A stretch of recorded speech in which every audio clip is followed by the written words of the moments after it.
To us, it's proven disastrous for farmers whose stuff has become contaminated with patented genetic material. So we joined with 80 other plaintiffs, and we were trying to seek declaratory judgment that a farmer saving seed can't be sued when his or her material is contaminated.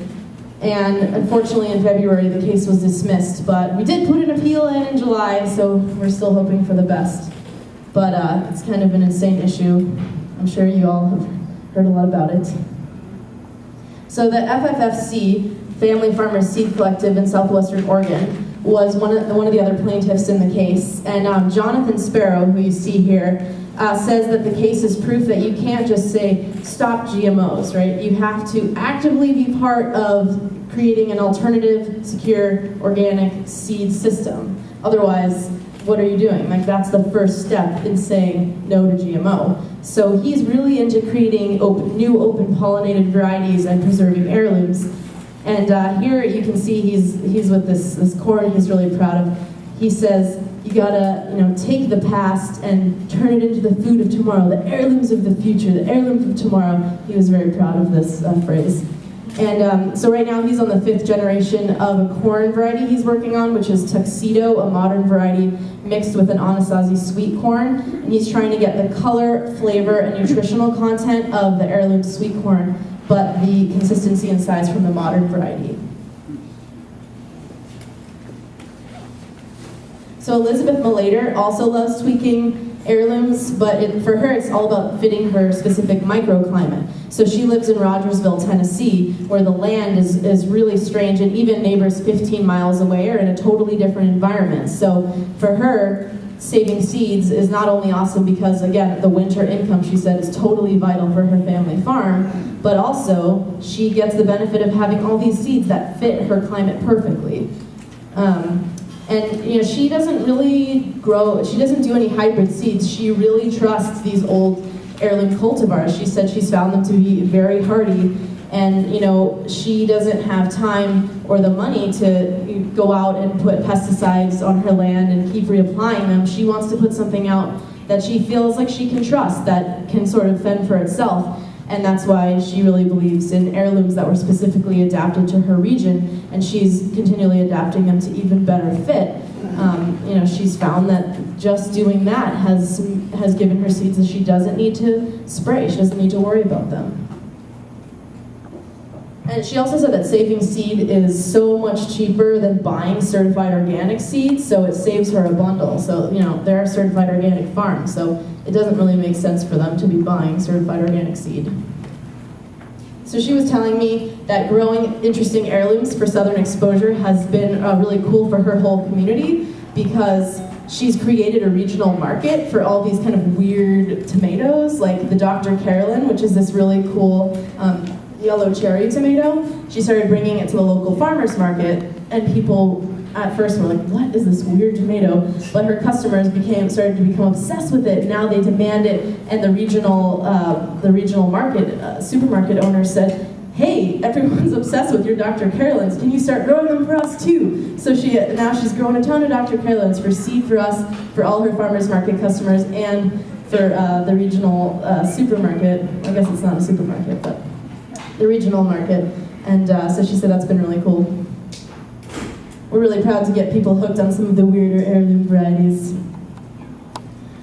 And Roger Wynn is this guy of Rogers Heirlooms in South Carolina, and he's also really into creating regional demand for some of the more interesting heirlooms. He hosts tomato tastings at his home, you can see right here. And he said that he goes to the farmer's market. He used to have to give away stuff, like he would bring red okra, black tomatoes, banana melon, and people just didn't know what to do with it. No one was buying it. So he said, okay, I'm going to be patient, I'm going to give stuff away, I'm going to give away samples, and after a couple of years, he sells out of everything, because people are just totally obsessed with the stuff now. They had to taste it. They had to know, what do you do with it? And he's been very patient, trying to get people in his area into the heirlooms, and for him, that's been really satisfying.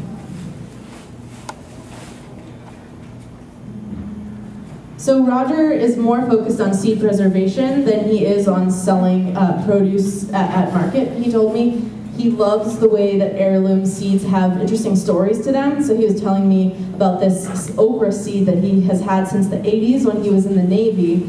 And one of the guys on the submarine with him wrote home to his grandma and said, "I'm bunking with this guy who's obsessed with old-timey seeds. It's so weird." And the grandma mailed Roger a little baggie of the best gumbo okra that ever was, that has been in her family for generations. And as far as Roger knows, that variety is kind of petered out. He's never seen it anywhere else, but he's kept it going, and now he sells it through SCSE. But Roger's real passion is beans. He's obsessed with beans. He grew up going to his grandma's farm in Alabama and watching his grandma shelling multicolored butter beans and oohing and ahhing over the different colors and the different patterns. Yeah, he just said that he gets so excited when he goes to events like this and there's other bean heads. He freaks out and talks about beans. And his daughter said, "I've never seen anyone get so excited about beans besides you, and now there's a whole room full of people obsessed with beans. It's so weird." So one of the varieties that we carry, thanks to him, is called Zelma Zesta. It was developed by his wife's great uncle, J.C. Meats, and he gave it to us 7 years ago. And basically, Meats was continually selecting it over the generations for really nice, long, straight pods. And when Roger got married to his wife, the great uncle found out that he liked these old-timey seeds. So he brought a baggie of Zelma Zesta to the family reunion in 1980 and said, "Here, kid, here you like some beans." And he's been he's obsessed with them. He says they're amazing. They grow so well. He's been passing them around, and basically kept them alive after great uncle Meats died. And now we sell out of them every year. They're wildly popular. How do you spell that? Zelma Zesta. It's Zelmazesta.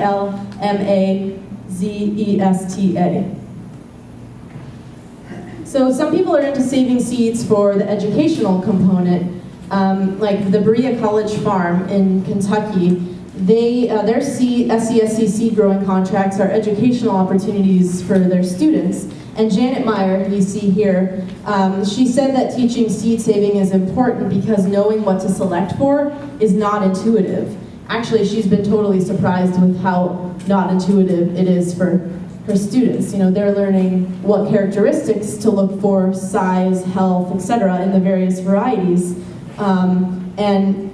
She's had to say, "Hey, those peppers look sick. Maybe pull those out, throw them away. Don't save those seeds." It's just not something that a lot of people seem to understand how to do. So she's telling me how important that is to be teaching it. She's really proud. Let me show you some other pictures here. Thought these were very artsy. So they save a lot of garlic, and they sell garlic at the local farmers market. And they also have something every year that they throw with Sustainable Berea, which is a local food exposition, which is an opportunity for local people to come and meet the Berea College Farm staff and to meet all sorts of local farmers. And even people at the expo come up to Janet asking for seed saving advice. She was talking about this guy who came up who sells garlic at the local farmers market as well. And he said, "Wow, God, the garlic that I save is getting so small, I don't understand why." And she helped him figure out that, well, you've been selling the best, biggest heads at market and saving only the non-marketable garlic. So you've been inadvertently saving for tiny, tiny garlic. So, it was obviously not intuitive for him either. So she's, providing, her and all of the college staff team are providing a valuable resource for the local community to come and ask questions about how is this done. Cool. Well, I hope you've enjoyed our virtual tour of some of our farmers' lives, and I hope that you now have a better understanding of why seed saving is important and why our ideology is the way it is around seeds. I would like to bring up Ira Wallace, who's back there, my colleague with Southern Exposure Seed Exchange. We are going to answer some questions for y'all if you have any. And also there's some material up here if you want to come get them afterwards. Some SCADA brochure, some of our catalog, and a sign-up sheet for our catalog. So yeah, let me know if you have any questions. Yeah.